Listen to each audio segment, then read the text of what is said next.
Good morning, Red Umbrella fam. Hope your coffee is strong and your boundaries stronger, because this weekend delivered a full course meal of carceral nonsense, QAnon fever dreams, ICE agents crashing into elementary school zones, and a grown man throwing himself a military parade for his birthday.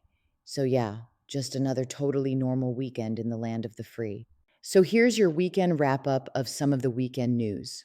Florida's war on the unhoused heats up again. While most Floridians were dodging summer storms and eating boiled peanuts, Governor DeSantis quietly greenlit new local ordinances that criminalize public camping, even in cities with zero available shelter beds. Translation: exist while poor and catch a charge. Again, we'd ask where the compassion is, but let's be honest. This isn't about safety, it's about optics. Sweep the sidewalks for tourism, disappear the people, and use jails as de facto shelters. Same playbook, shinier press release. What we need: housing first, not handcuffs. Dignity, not displacement. What we got: more criminal charges, less public safety. The cheeseburger caper that wasn't. QAnon blogs struck again this weekend, claiming a burger joint in California was a front for child trafficking. Their evidence: vague work schedules, Instagram photos, and someone using the bathroom too often. Spoiler: no trafficking, just underpaid workers trying to survive. But the flood of tips clogged up lines, including Polaris, leaving real survivors on hold. Bonus chaos, and for those who keep track of the moon cycles: yes, it was a full moon.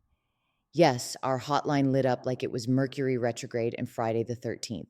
And next up, ICE on the run, literally. Last Tuesday in Westbury, Long Island, ICE, or more precisely, Homeland Security Investigations, agents crashed into a pickup truck near an elementary school after being confronted by furious parents. Why the confrontation? Because unmarked cars full of feds loitering around schools set off panic, especially for immigrant families who've seen too many disappearances that start just like this. Community members surrounded the agents, shouting, "You should be ashamed," and "Are you the parent of a child at this school?" And finally, "Get the FK out of here," until the masked cowards fled, only to slam into another vehicle during their getaway. We really wish we were making this up. Yes, you heard right. They punched the gas and took off, running a stop sign, causing yet another crash. ICE says it wasn't a school raid, but you know what it was? A reminder of how terrorizing everyday life has become for many. Let that sink in. A single routine investigation by ICE agents caused a full-blown freeze in essential community services. Lawmakers are calling it brute force. ICE is calling it standard procedure.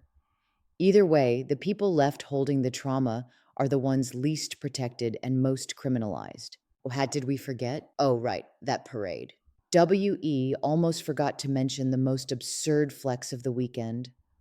Former President Donald J. Trump celebrated his 78th birthday by hijacking the Army's 250th anniversary celebration and turning it into a full-blown military cosplay parade.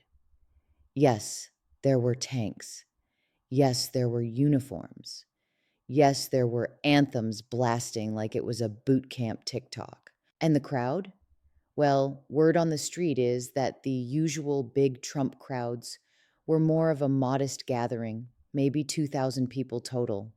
Could have been the closed off streets, or the event map, or maybe just the fact that reading maps isn't exactly the strongest skill set in the MAGA demographic, which honestly tracks, given how confusing ballot instructions seem to be too. Because nothing says, "please clap," quite like rerouting the military for a birthday party, where half the audience can't find the entrance, and the other half doesn't understand what they're cheering for. Meanwhile, actual millions were in the streets chanting, "No kings," waving signs like, "We're not pledging allegiance to delusion."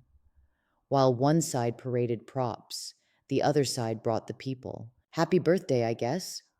Maybe next year just rent a bounce house and call it a day. What does all this mean for us? Criminalization of fear. Federal agents are policing presence itself. Poor, housed or unhoused, immigrant or dancer, doesn't matter. If you're vulnerable, you're a target. Collateral damage. These operations destroy access to critical services. People don't just disappear into jail, they disappear from the community. Our role. We know what state violence looks like in heels or in uniforms. It's our lived experience that tells the truth behind these headlines. Your Monday action call is to raise awareness in your networks, especially about ICE showing up unannounced in immigrant communities and how it echoes carceral logic used against sex workers. Fund grassroots responses, legal aid, mutual aid, and sanctuary programs, not more body cams or barbed wire. Listen to survivors and sex workers. You can find us in the coal mine, and we are chirping our asses off. Sex workers and survivors know what safety actually looks like, and it's never a raid.